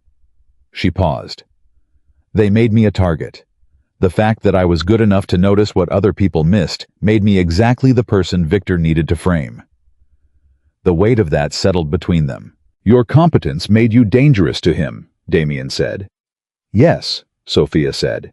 And he decided to make my competence into the evidence against me. She breathed. I spent 9 years trying to avoid being noticed. And it turns out the thing I was most afraid of being seen was the only thing that could have protected me. Damien looked at her for a long, quiet moment. Being invisible didn't make you safe, he said. It just meant nobody was looking when they came for you. The truth of it moved through her. Not painfully, she had already done the painful part of understanding this alone, at a desk at 4 a.m, building documentation while the city slept. But hearing it said out loud clearly by another person had a different quality than knowing it privately. No, she said. It didn't. Her phone buzzed. Diane again. 2 words this time. Thank you, Sofia. Sofia looked at the message for a moment, then set the phone down. Outside Chicago was doing what Chicago always did in the afternoon, moving loud, indifferent to the specific human dramas occurring inside its buildings. The city that had been the backdrop of 9 years of careful invisibility and 48 hours of the most visible thing she'd ever done. She was still here. Her name was still hers. That was enough for now. That was, she thought, exactly enough. The formal clearance document arrived at 8:47 a.m. the following morning. Sofia read it 3 times. Not because she didn't understand it the first time she understood it perfectly.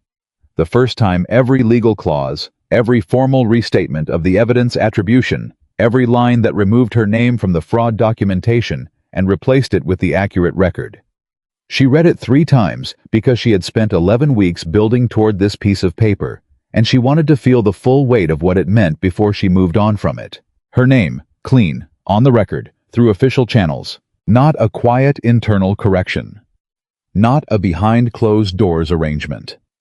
A formal filing submitted simultaneously to the U.S. Attorney's Office, the Illinois State Financial Crimes Unit, and the HR and Compliance Division of Harmon Financial Group that stated explicitly, Sofia Bennett was not a suspect, had not been a participant, and was in fact the analyst whose private investigation had produced the primary evidence leading to the arrests of Victor Hale and Martin Hargrove and the federal indictment of Raymond Carr. She set the document down, sat with the silence for exactly 60 seconds.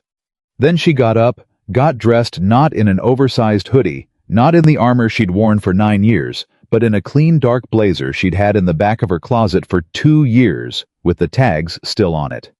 Bought in a moment of optimism, she hadn't been able to justify at the time, and went downstairs. Damien was already in the main office.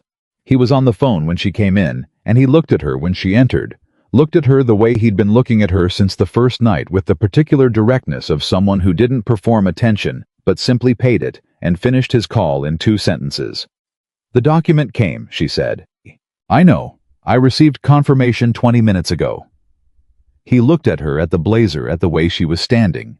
something subtly different in the architecture of how she occupied the room. "How do you feel?" "Like I need to go back to Harmon," Sofia said. He nodded slowly. Today, before I think about it long enough to talk myself into waiting." She held his gaze. "I need to walk back into that building while the clearance is new and the evidence is filed and my name is exactly what it should be. If I wait, it starts to feel like I need permission. And I don't need permission." "No," Damien said. "You don't. I also need to speak to the staff," she said. "Martin managed 14 people directly. They don't know what happened. They know he was escorted out yesterday. They know something significant occurred, but they don't have a clear picture. Someone needs to give them one." "That's not your responsibility," Damien said. "It is," Sofia said. "Because I'm the one who was in that office for 9 years, and I'm the one who knows what it feels like to work inside a structure where the people at the top are managing information to protect themselves instead of the people underneath them." She paused. "They deserve the truth, and I'm the only person in this situation who can give it to them without an agenda." Damien looked at her for a moment. "I'll have a car ready in 20 minutes, he said. "I don't need, Sofia." His voice was level, quiet. "Carr's attorneys filed an emergency motion this morning to block the evidence submission. It'll fail. Our legal team is handling it, but it means Carr is still active, and he's not careful when he's cornered." He held her gaze. "A car, 20 minutes. That's not negotiation." She looked at him. She wanted to argue. The instinct to manage everything herself, to accept no assistance that might imply obligation, was 9 years deep and not easily overridden. But she thought about Raymond Carr's voice on the phone. The specific quality of a man who had spent 8 years being patient and had just watched everything he'd built start to collapse. Patience in men like that didn't survive catastrophic loss.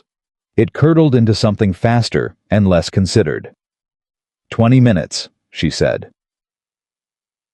Harmon Financial's lobby felt different than it had 48 hours ago. It was the same lobby. Same floors, same light, same security desk where Dennis sat with his coffee and his newspaper and his nod of recognition when Sofia walked in. But 48 hours ago, she had been a woman moving through this space in a particular way. Head slightly down, shoulders slightly forward. The practiced geometry of someone taking up exactly the space they needed and no more. Today she walked in straight. It was a small thing, physically, mechanically barely noticeable. But Sofia felt it in every muscle, the deliberate choice to stop arranging her body into an apology for its own existence. Dennis looked up. "Ms. Bennett," he said. And then after a beat, "Good to see you back." "Thank you, Dennis." The elevator, the 14th floor. The doors opened onto the Harmon Financial offices, and Sofia stepped out into a silence that told her immediately that word had traveled. The room was working people at desks, phones, and used the ambient sound of a functioning office, but the quality of it was different. The particular careful busyness of people who were aware something significant had happened and were processing that awareness while trying to appear normal. 3 people looked up when she came out of the elevator. Then 4 more. Then, in a ripple of recognition that moved across the floor like something visible, the room oriented toward her. Sofia walked to the center of the space. She didn't raise her voice. She didn't need to, because the room had already gone quiet in the way that rooms go quiet when they're waiting for something. "I know you have questions," she said. "I'm going to answer them. Not all of them today, because some of what happened is now part of an active federal investigation, and I can't speak to those details. But the things you can know, you're going to know them from me directly before you hear a version from somewhere else." She told them. Not everything. She was careful about what was active investigation and what was established public record. But she told them about the transfers, about Martin's role, about the frame that had been built under her name. She told them the clearance had been filed that morning. She told them that anyone whose accounts had been flagged in connection with the investigation. 2 of the junior analysts she'd discovered had also had credential irregularities planted against them, would be receiving formal clearance documentation by end of day. She told them the truth. When she finished, the room was completely still.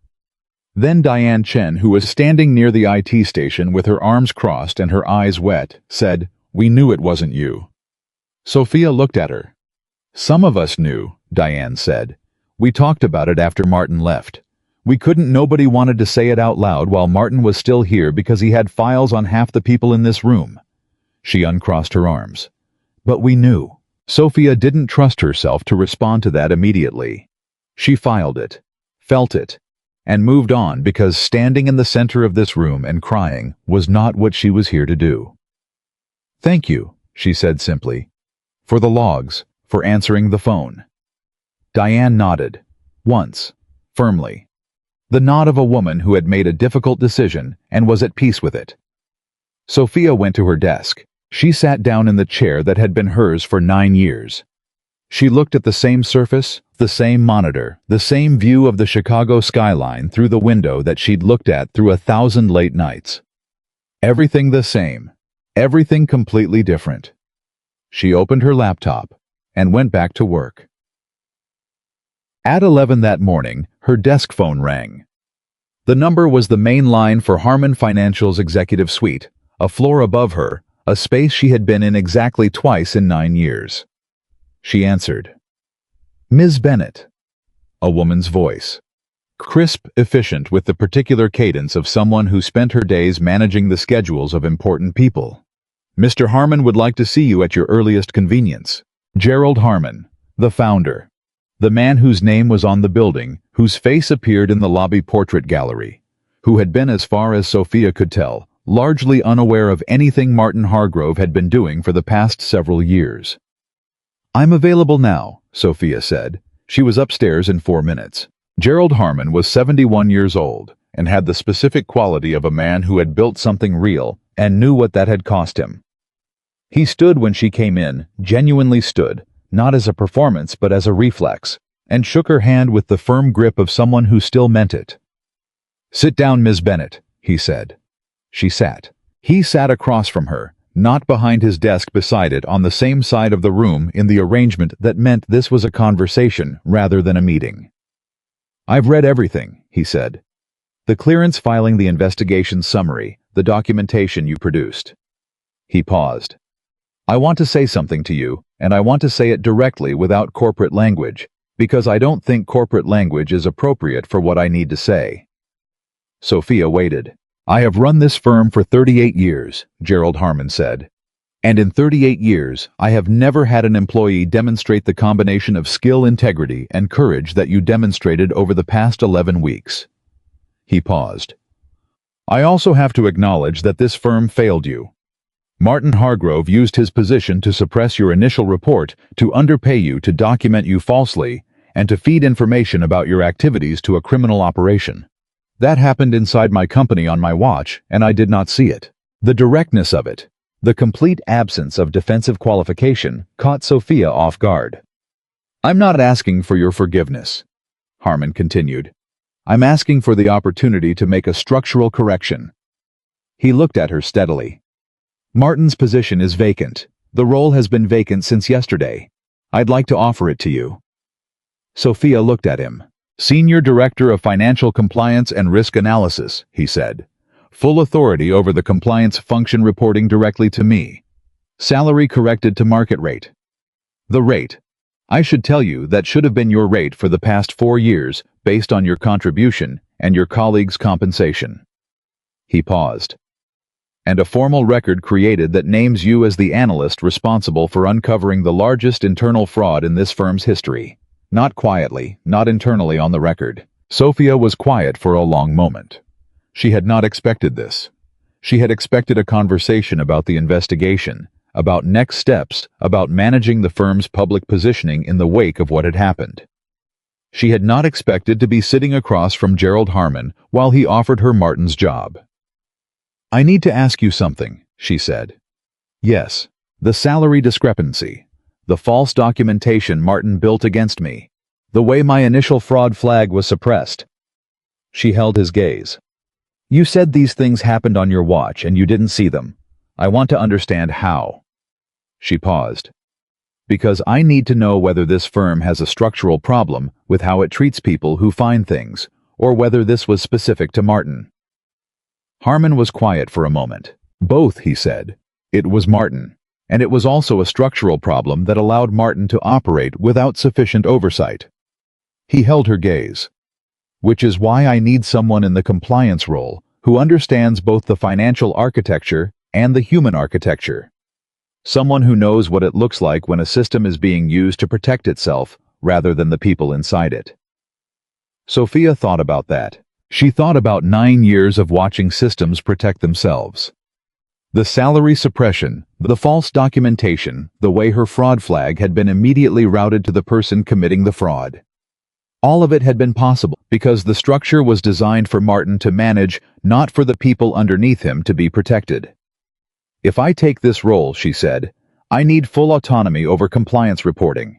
No channel between my findings and you that anyone else controls. Agreed. And I need to rebuild the access and credential structure from the ground up. The security architecture is compromised. Victor used it for 11 months. Even with the principles gone, the vulnerabilities they exploited are still there. Agreed. Whatever resources you need. And the 2 junior analysts with the planted credential irregularities, I want their records formally corrected today, not end of day. This morning. Already being processed, Harmon said. I gave that instruction before I called you. Sofia looked at him. Okay, she said. Okay, you'll consider it. Okay, I'll take it, she said. But I want one more thing. Name it. Diane Cheen in IT. Her file. Martin's false documentation against her. I want it expunged, and I want her formally recognized as a critical contributor to the investigation. Because without her, the server logs don't exist, and without the server logs, the conspiracy case has a significant hole in it. Gerald Harmon looked at her for a long moment. Then something happened in his face that she hadn't expected, something that was almost, she thought, relief. The specific relief of a man who had spent a difficult 24 hours wondering whether there was a way to make something right and had just found out there was. Done, he said. She was back at her desk by noon. Her phone buzzed at 12:23. Damien. How did it go? She looked at the message, thought about the answer.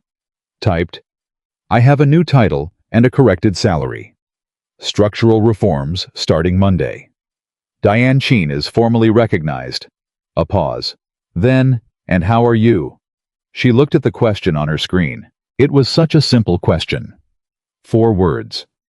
The kind of question people asked 100 times a day as social maintenance, as conversational filler, without expecting an actual answer. Damien Russo, she had learned in 48 hours, did not ask questions as filler. She thought about how she actually was. She was tired in a way that was going to take more than a night to fix. She was sitting at a desk that was both exactly the same as it had always been, and completely different in what it meant. She was wearing a blazer with the tags cut off at a job she'd had for 9 years, with a title she'd never had, and a salary that reflected what she'd actually been worth the whole time. She typed, I'm okay. Actually okay. Not performing okay. His response came quickly. Good. There's something I need to tell you. She waited. Carr's emergency motion was denied 40 minutes ago. The evidence submission stands. Federal charges filed this morning: conspiracy, financial fraud, bribery of a federal officer. His attorneys are in damage control mode. Then it's over, Sofia. She read it twice. Then she put the phone face down on her desk and sat very still for a moment. It was over. Not in the movie sense. There would be depositions, testimony, months of legal process before anything resolved in a courtroom. Her name would appear in documents and filings for years. The professional aftermath of this would occupy a significant portion of her immediate future. But the threat was over. The frame was dismantled. Victor was in custody. Martin was in custody. Carr was indicted. Agent Riley was under internal investigation. The machinery that had been built to destroy her had been turned inside out and used to document its own existence. She picked up the phone, typed, "Thank you." Then after a pause, "For the car, for the resources, for believing the evidence before you believed me." His response, "The evidence was yours. I just provided the venue." She almost smiled, typed, That's a very careful way to describe it. I'm a careful man. You are, she wrote. Most of the time. A longer pause than usual. Then, there's something else. Not business. You can say no. Sofia looked at the message. She was aware in the specific way she was aware of everything of what this was. Of the thing that had been building in the spaces between the crisis management and the document assembly and the 4 a.m. conversations. The thing neither of them had named because there was no time to name it, and because naming it during a federal investigation would have been a particular kind of absurdity. She typed, "Tell me the something else. Dinner. Tonight. Not a meeting. Not strategy. Dinner." She sat with it for exactly the amount of time it deserved. She thought about the conditions she'd set on the first night. The clean exit. The no entanglement. The complete separation she'd insisted on because she needed to know that whatever she did from choice, not from owing. She didn't owe Damien Russo anything. The clearance filing had come through official channels. Her job offer had come from Gerald Harmon. The investigation had been built on her documentation, her evidence, her 11 weeks of private work. She was not in debt. She was not in obligation. She was for the first time in a very long time entirely free. Which meant that what she typed next was a choice. "Okay," she wrote. "But I'm choosing the restaurant." His response came in 4 seconds. Expected nothing less. She left the office at 6. Not because the work was done. The work was never fully done, and in her new role, it would be considerably less done for the foreseeable future. She left at 6 because she had decided somewhere in the past 48 hours that leaving at a reasonable hour was something she was allowed to do now. That the office after midnight was not a refuge she needed anymore. She had built the armor for a reason. The armor had served her, and now she was setting it down, not because someone had taken it from her, not because she'd been convinced she didn't need it, but because she had survived everything she'd been afraid of, and the armor's job was done. In the elevator, she caught her reflection in the polished doors. The blazer. Her shoulders back. Her eyes direct. She looked like herself. A version of herself she had last seen at 18 years old before the hospital break room, before the decision to disappear, before 9 years of careful self-erasure. The elevator opened. She walked out. Dinner was at a restaurant she'd read about 3 years ago and never gone to, because going to a restaurant alone, when you were a woman who had decided not to be noticed, had a particular quality of exposure she hadn't been ready for. Damien was already there when she arrived. He stood when she came in the same reflex as Gerald Harmon. She noted the specific reflex of men raised to mean it, rather than perform it, and looked at her with the same attention he'd paid her since the first night. Complete, unhurried real. "You look different," he said. "Same person," Sofia said. "Different geometry." They sat. For a while they talked about ordinary things. Not the case. They had both, by silent agreement, decided that tonight was not for the case. They talked about Chicago, about the specific character of the city, at different hours, about the restaurant, and the food and the wine she ordered, because she wanted it, and not for any other reason. At some point in the middle of the meal, Damien said, "Tell me something about you that has nothing to do with numbers." Sofia looked at him. "What do you mean?" "In 48 hours, he said. "I've watched you build a federal evidence case from a personal laptop. Identify a conspiracy that went 8 layers deep. Conduct a witness interview. Negotiate your own professional terms, and walk back into a building that tried to use you as a fall person, like you owned the floor." He held her gaze. "I know what you can do. Tell me something you are." Sofia considered this. Nobody had asked her that in a very long time. People asked what she did, what she found, what she could produce. They asked for her output. They asked for her results. Nobody asked what she was. "I used to paint," she said. Damien waited. "Not professionally, not even seriously. Watercolors mostly. When I was in college before I decided to be practical. I was never particularly good at it, but it was the one thing I did that had nothing to do with being good at it. No output, no product, just..." She paused. "Just the experience of making something that didn't have to be useful." "When did you stop?" "When I decided I needed to be practical, 20 years old. I told myself I'd come back to it when I had time. She looked at him. I've been waiting for time for 7 years. Stop waiting for time, Damien said. That's very easy advice. Most important advice is. He held her gaze. You've been practical for 7 years. You've also been invisible for 9. Both of those things are over now. He paused. What do you actually want? Sofia. Not your name cleared, not the job, not the professional record. You've already got all of that. What do you want for the part of your life that doesn't have anything to do with evidence or compliance or people who underestimate you?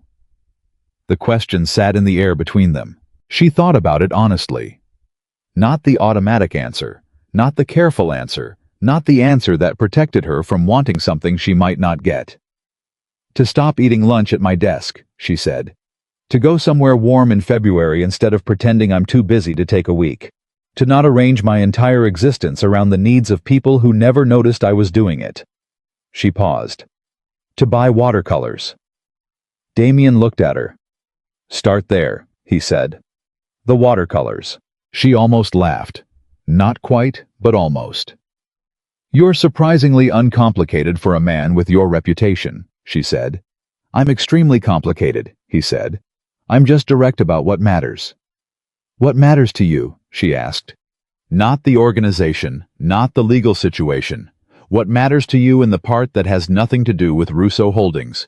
I was quiet for a moment. The first time she'd seen him take time with an answer in a way that suggested he genuinely didn't have one ready. Honesty, he said finally. The specific rarity of people who tell you what's actually true, even when the true thing is complicated or difficult, or not what you want to hear. He held her gaze. I've spent my entire career surrounded by people who tell me what serves them. People who manage me, who curate what I know, who perform loyalty, because the alternative is dangerous. He paused. You walked into my car at midnight and told me exactly what you were doing and why. Not what you thought I wanted to hear.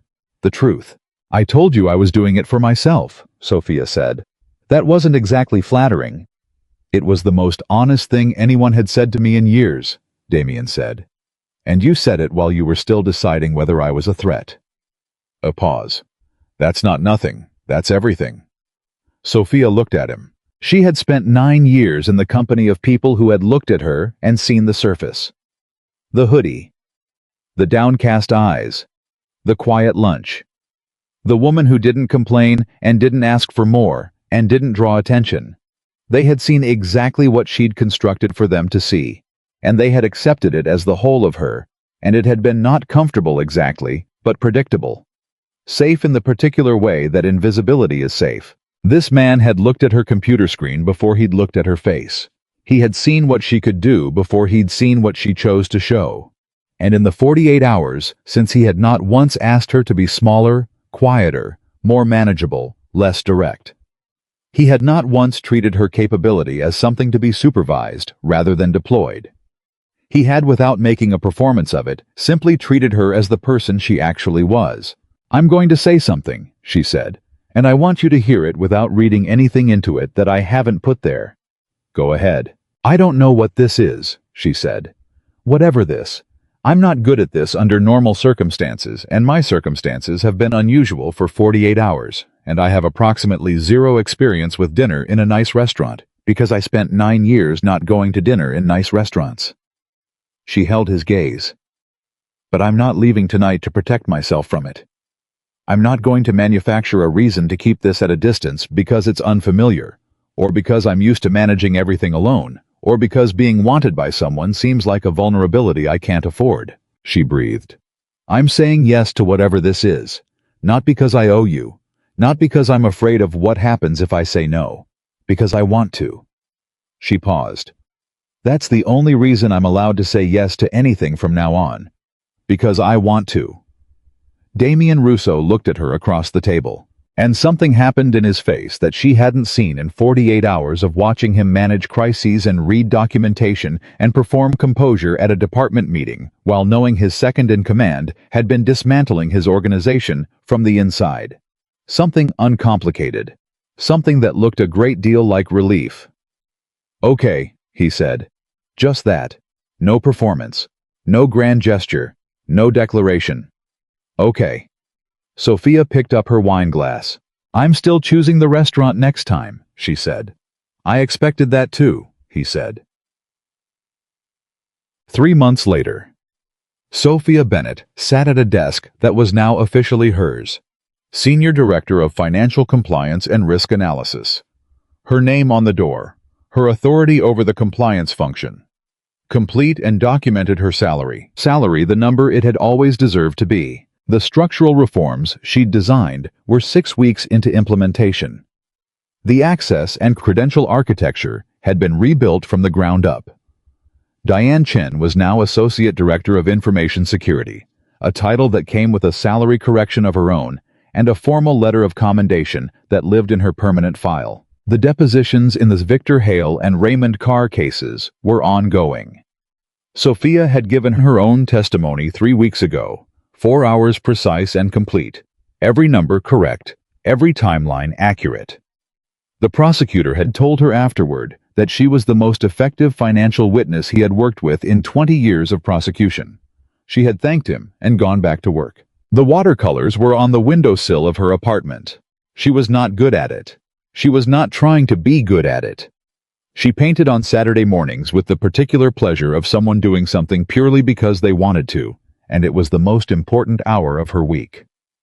On a Tuesday, in the 3rd month, she was finishing a compliance report when her office door opened without a knock. She looked up. Victor Hale's attorney had apparently filed a motion that morning, claiming prosecutorial misconduct, a move that her own attorney had already described as desperate and unlikely to succeed. But that had been picked up by 2 financial news outlets who were now running stories that mentioned Sofia's name in the same sentence as the fraud. Her phone had buzzed 17 times in the past hour. She had answered 0 of the calls. She finished the paragraph she was writing, saved the document. Then she picked up her phone and called her attorney. I saw the motion, she said when he answered. It won't hold, he said immediately. The evidence is too complete. They're trying to create noise, not case law. I know, Sofia said. I'm not calling because I'm worried about the motion. I'm calling because I want my formal response statement ready to go to those 2 outlets before end of day. Not a denial, a factual correction. Every claim in their coverage corrected with documentation. I can have a draft to you in 2 hours. Make it 1, she said, and include the clearance filing date, the evidence submission record, and the prosecutorial commendation. Everything on the record. Will do. She ended the call. Her door was still open. She looked at it for a moment. 9 months ago, she would have closed it. She would have retreated behind it and managed the noise from inside her armor and waited for it to pass while making herself as small as possible, because small was safe, and safe was the only thing she'd known how to want. She left the door open. She went back to her report. An hour and 40 minutes later, when the statement went out and the coverage corrected and the motion filed its inevitable path toward dismissal. Sofia Bennett was still at her desk, still working, still the same woman who had uncovered 47 transfers and 9 companies and a 2-year demolition operation from a personal laptop in an empty office at midnight. Still the same woman, just visible now. Fully, finally, completely visible. And not one person in Chicago, not Victor, not Carr, not the attorneys filing desperate motions or the outlets running noise as news. Not one person could make her small again. Because a woman who has chosen to be seen cannot be made invisible by someone else's decision. She had learned that in 48 hours that changed everything, sitting across from a man who had walked into her office and seen her screen before he saw her face, and understood before she'd said a single word, that the quiet woman in the oversized hoodie was the most dangerous person in the room. She had been dangerous all along. She just hadn't let herself know it. Now she knew. And knowing, real knowing, bone deep, earned in the dark knowing, was the one thing that could never be taken away.